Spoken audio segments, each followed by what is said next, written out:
जमीबाड़ी विवाद को नहीं सान भाई को हत्या कला बड़ भाई एभली घटना घटी मयूरभंज जिला रासगोविंदपुर थाना लुणचाटी गाँव में ए गाँवर जयंत और बड़ भाई अरुण महाना मध्य घर सीमा को नहीं अनेक समय झगड़ा हुए।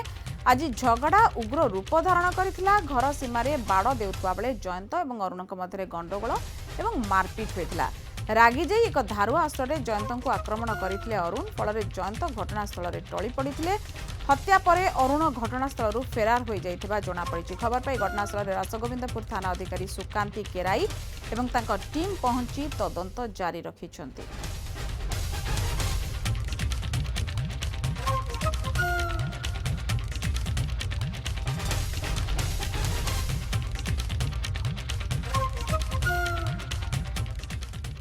जगह बाड़ी नहीं के लगिले मु प्रेजेंट थी कि छड़े ठेला ठेली कर छड़े पार्लिनी सांगे सांगे तोरुआ आनिक हाणिला आगे पटेला कांथ चटारे तापर बेकटा उड़ीदेला हाणिला मरला पर भी आहरी हाणिला कौन मु आमर थाना ये सुमत बेहरा घर को दौड़िली ये गाँव में पचारि कह नंबर अच्छे पुलिस नंबर कहीं देलेनी से गाँव पुलिस वाला पाक गली सी गला सेमती हेनी उठेला फोन कि कहला 112 कंप्लेन करूँ 112 कंप्लेन कलापर आसले।